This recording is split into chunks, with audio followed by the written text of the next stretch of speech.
certainly no shortage of talking points for tonight's Mariners loss. What is up? What is going on, everybody? Welcome back and welcome into the Seattle Mariners post-game recap. Mariners dropped this one tonight 5-3 to the Houston Astros. They fall to 17-15 on the year. They do remain in first place in the American League West. Before I dive into it, do me a favor. Mariners may have lost, but the channel can still win. Hit that like button and hit subscribe if you're new here. 2 free, easy ways to help support my channel. Thank you to everybody that is subbed, that hits that like button. It helps out my channel tremendously. So thank you guys very, very much. Probably the first gut punch loss of the year for the Mariners. I'm also probably going to keep this post-game video kind of short because I've tried to record it like 12 times and the camera keeps messing up. So on top of a frustrating Mariners loss, always happens when they lose, I swear. When it wins, everything works perfectly. When they lose, things got to go wrong. It's like, I don't want to talk about this game. I do. You guys know what I mean. But yeah, probably the first gut punch loss of the season. There's been frustrating moments, frustrating losses, but this was the first one that gave you that feeling in the pit of the stomach. You guys know what I'm talking about. It comes from losses like this. It comes from losses when you've got the bases loaded, nobody out, and you can't score, you know what I mean, in the bottom of the ninth. It comes from blowing a 20-0 lead in the fourth quarter. You know, those type of losses that just leave you scratching your head a little bit. And it makes it double tough for the Mariners because it's against one of your biggest rivals, a division opponent, and a team that is a bit of a sleeping giant in Houston. They haven't played well, but you know they're going to get better. They're already getting healthier. Valdez is back. Javier's back soon. They've got Verlander back. Altuve's hitting. Jordan's hitting. Tucker's hitting.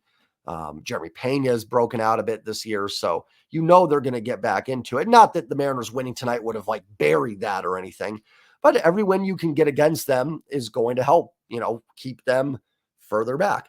And to me, this was kind of, I thought, the most winnable game of the series, maybe game 3. But I thought this one was really one you had a chance to get. Blanco's throwing the ball really well, so I don't want to take that away. He's got the no-hitter this year. But it felt like with George Kirby on the mound, this was one that you had a really good chance to win. You got Logan going tomorrow. I'm not saying that Logan's not capable, but tough task going against Framber Valdez for the Mariners offense. And, you know, so and listen, you know, you win tonight, you at least give yourself that buffer. Hey, win one more, you win the series. And if, God forbid, the worst thing happens, you lose both over the weekend, you at least did get the one W to ease the pain a little bit. You know, so it just you just set yourself up nice getting that first win of the series if you can do it. So let's see, still a chance to win the series. Logan goes out, shoves tomorrow, and you feel pretty good that the Mariners, you know, can still walk away from Houston here with a series win. Like I said, a lot of stuff to dive into tonight's game. Going to do it a little differently. I'm not going to so much break down the box score, but let's talk about what all happened in that 7th and 8th inning. So the Mariners are up 3-1. Going to the bottom 7th, Jorge Polanco solo home run off a bit of a hanging changeup. I thought the Mariners had a few hanging changeups they could have hit out. Good to see Polanco get one. Then Dylan Moore with the unicorn home run that would have been out. And only Houston, you know, nice to take advantage of the Crawford boxes there for a 2-run home run. Astros get their run on I think it was a Bregman sac fly or ground out. It was a ground out that scored the run. So the Mariners are up 3-1, heading to the bottom of 7th. George Kirby's at 88 pitches and is taken out. It's going to be a huge talking point. Came out after the game that Kirby's got a little bit of a knee issue that's been bothering him since Colorado. You know, so it's hard. I can't really get on the coaching staff for taking him out of the game. So sounds like he may have still been back out there if not for that. I obviously don't know the severity of it. I'm not in that dugout, so I can't speculate on any of that stuff. And it's May 3rd. Like, it would have been great to win this game for sure, but one win is not worth risking injury to George Kirby. Now, I'm not a pitching coach. I'm not a baseball player. I'm sure you use your knees when you're pitching. I'm not, you know, an expert on any of that, but I'm sure it matters. But, you know, someone that's coached or has played more can, you know, talk about that. So, and listen, even if it wasn't, it's still an injury and you've got to be cautious, especially early in the season. And the bullpen's been good. The bullpen should be able to get you through those final 9 outs. The bullpen's been lights out so far this year. It was just kind of a perfect storm. And there's also no guarantee if Kirby does stay in that you still win the game. It's easy to say now after the bullpen gives it up. And listen, at the time when I didn't know about the injury, yes, I would have left Kirby in there. If it was just a matter of he was pulled, I disagree with that. I would have left George Kirby in. But again, that's why I always wait on these things because I'm not in the dugout, not an athletic trainer. And if there's an injury, you've got to be cautious because one inning of Kirby is not worth losing him for longer in the year. And you've got a bullpen that's been good. Unfortunately, just wasn't very good tonight. Trent Thornton comes in the bottom of the seventh, walks. Did he walk Pena? Frustrating because he had Pena 1 and 2, and he walks him. The next batter, I think, was Diaz, who hit it hard, 105 off the bat, but on the ground. Looked like Dylan Moore was positioned perfectly behind the bag for a double play, but it goes off Trent Thornton. Everybody's safe. Ty makes a nice effort to try and tag Diaz. Can't do it. Jonathan Singleton comes up and hits a slow roller that, you get one that's hit hard enough for a DP. Then you get something hit so soft that you can only get the one out. Ty gets the out at first, second and third one out. Cal Raleigh tries a pickoff at third base. And listen, if Cal nails him there, I'm probably sitting here going, man, what a play by the dumper. So I'm doing a little bit of hindsight here. But man, the risk of throwing that down to third does not seem to outweigh the reward. There's already a slim chance that you get him out there. I mean, you could have. He was far off the bag. There may have been a shot with a better throw. But more than likely, he gets back safe. And that throw, it allows the run to score, number one, so 3-2. And then the tying run moves to third. Not worth it in that position. I know it's 3-1. You've got runners second and third. Got a chance to steal it out. You're trying. I understand that. I'm not knocking Cal's effort. Cal's doing what he can to try and get the team a dub. But still in that position, your focus has got to be on getting the hitter out. Even if it's a sac fly, 3-2, okay, still in the lead. Get the batter out. Let's go out on some runs and close the game out. Too much focus there on what it's just not too much focus, but it's just a play you should make. I think the risk outweighs the reward there, in my opinion. And then Dubon hits a sac fly where Julio and Mitch Haniger have miscommunication. So defensive blunders galore. It is caught, but I don't know if they would have gotten the runner at home anyways, but they gave themselves no chance with running into each other. The Astros tie it. Then, you know what? I should pull up the play-by-play because what else happened after that? I don't remember exactly if they had another base runner, but Jose Altuve gets a bunt single. Thornton came out after the Singleton. God, I'm all over the place. Sorry, guys. Just a frustrating game. After Singleton grounded out, I think Scott Roof Thornton went to Gabe Spire. Gabe Spires. Oh, he walked Myers. So he had the bases loaded. That's when the sac fly happened. And Thornton wasn't super sharp. Again, Singleton doesn't hit as hard, but you can't. You had Jeremy Pena 1 and 2. You walk him. Can't happen there. The ground ball that Diaz hit was hit fairly hard. A little bit, kind of one of those bad luck and also good luck. I mean, it was hit hard enough where normally that's probably going to be a base hit. It was also hit probably right to the shortstop, so you could have turned a double play. And Singleton hits that little bouncer. Spire comes in, just didn't have the command today. Didn't get hit hard, but just did not have the command. Altuve lays down that bunt single, just kind of the icing on the cake of that inning. And of course, that's how they get the go-ahead run. So Houston goes up 4-3. I think Spire walks Jordan, and then Cody Bolton comes in, and he walks. Who did he walk? Gosh, Bregman. He walked Alex Bregman on what looked like strike three. It was strike three. Listen, it's going to happen. Every team's going to get a call, not going to call. So I'm not going to moan about it too much, but he had Bregman struck out there. But he gets the bases loaded walk, and Houston goes up 5-3. So listen, I know I butchered kind of the description of it, but you got the defensive miscue from Cal that inning. You've got Julio and Haniger with lack of communication in the outfield. So just frustrating all around. And then 5 walks in that inning by Mariners pitching, just uncharacteristic, just a mess. One of the worst innings from the Mariners in a long, long time. That was key.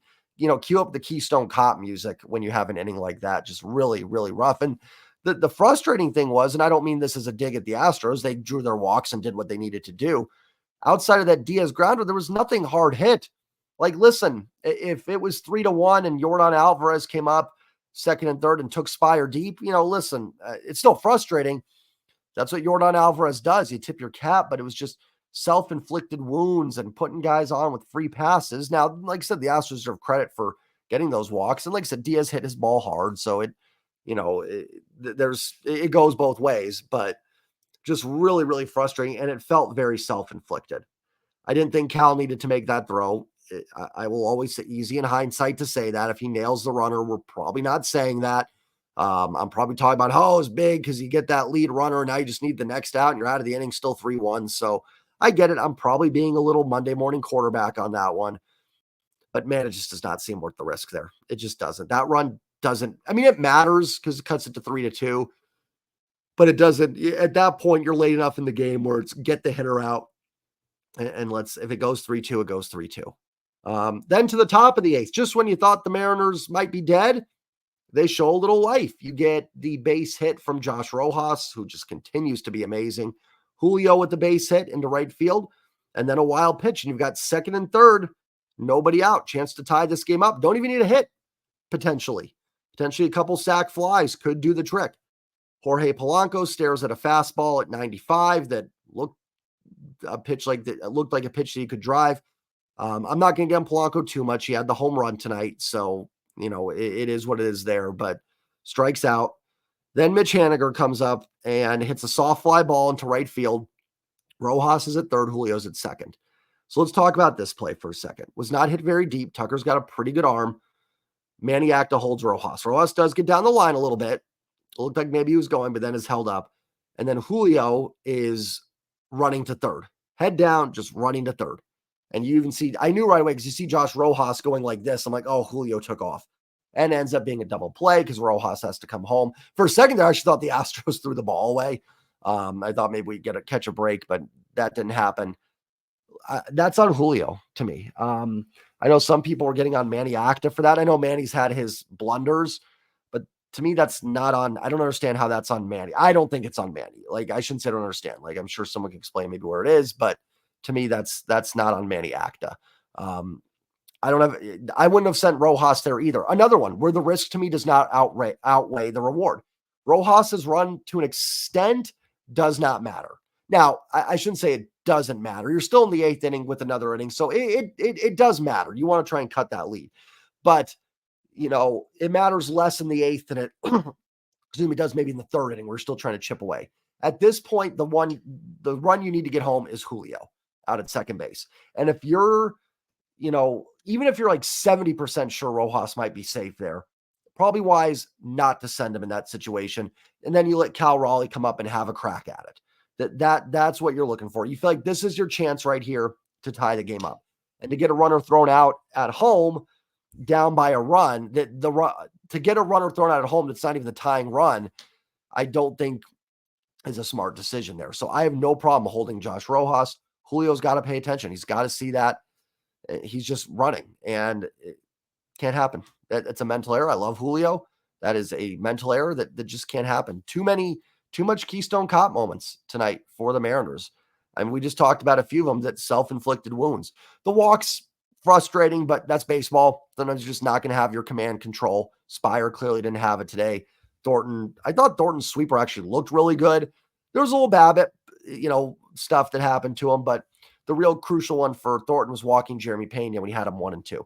Got to put him away there. Got to find a way to get that out and not let that inning, those leadoff walks, we see all the time how that just kind of starts the rally essentially. So you go from that, then Cal Raleigh's throwing the ball away. Again, I get they're trying to make plays, right? Cal's trying to make a play. Julio's trying to move 90 feet up, trying to make a play. But, even there with Julio, like, I don't even know what the point of Julio going to third would necessarily be. Because Julio's fast. I get the point, right? You're at third, a wild pitch, an infield hit, you can tie the game. But Julio's got so much speed, and there would have been 2 outs anyways, that he's going to score on pretty much anything. So him getting to third is not as important as some other guys either. So even from that aspect, I don't really get what he's doing there, and why he's going to third base on that play. So just really frustrating, self-inflicted wounds. On a game that you had a chance to win. You're up 3-1, bottom of the seventh. It certainly wasn't the best. It certainly wasn't the Mariners' best performance, but you're 9 outs away from a win. And when you're in that position, you feel like you should get it. And, unfortunately, they didn't listen. There's always games like this every season.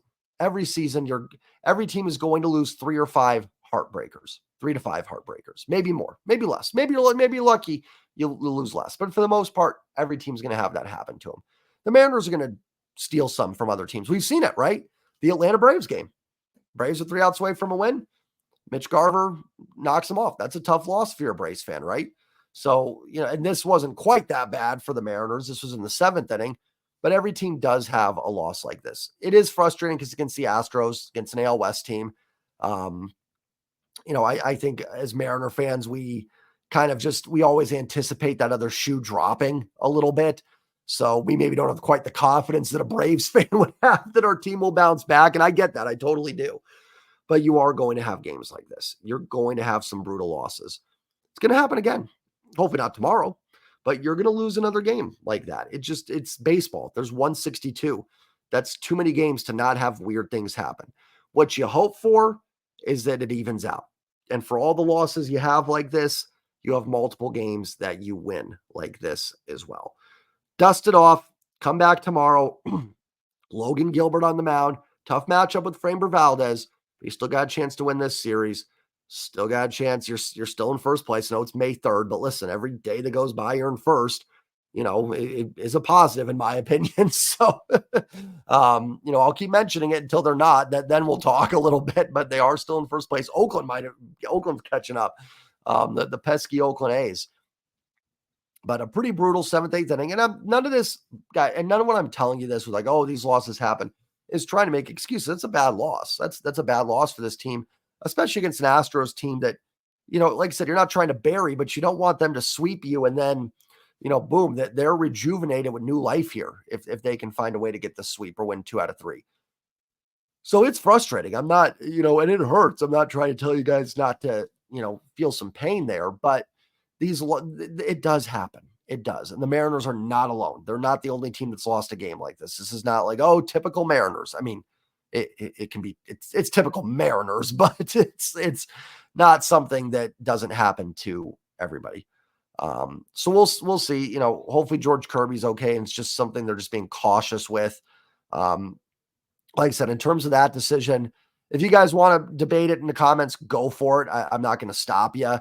If there's an injury, there's an injury. And if it's sore, it's sore. I don't know what that level of soreness is. And it's May 3rd. Maybe on September 20th, I might be a little bit more like, okay, how sore was it? Just to clarify a little bit. But on May 3rd, I can't get up in arms at Scott for taking someone out that has something bothering him. And your bullpen's been pretty lights out. So you got to feel pretty confident turning over. And I will say, I don't think this was Kirby's sharpest outing. It shows how good he is that he went 6 innings, 1 earned run. I didn't think he was at his best today, but I didn't think it was quite like it wasn't the Kirby masterclass that we saw in Arizona. Sorry, I know this post-game recap is a little different format. I didn't really go into the box score. I don't, know if you guys really wanted that. I just want to talk about kind of how that game played out. I was a little all over the place with this one. Again, like I said, this is like my 13th time trying to record this, so it got a little frustrating. And everything like that. So my train of thought was a little all over the place with it, but yeah, rough loss, probably the worst loss of the year. You know what the best cure for a loss like this is? W tomorrow. Let's see if they can get it. Have a great night, everybody. Don't let that game get you down. Enjoy your Friday night. I've got some family stuff to do, so don't respond to the comments. I always, try to give you guys that thumbs up and respond. If I can't tonight, I've just got other stuff going on. So please don't want anybody to ever take those things personally. I don't think anybody does, or you guys do, but I never want you guys to feel like I'm not showing the love essentially to all you guys. So have a great night, everybody. And I will see you tomorrow night. The door knock. Hopefully that's not the Grim Reaper for the Mariners season. I don't think it is. Have a great night, everybody. Go Mariners. And I'll see y'all tomorrow night for the post-game recap. Bounce back. Get the W. Peace.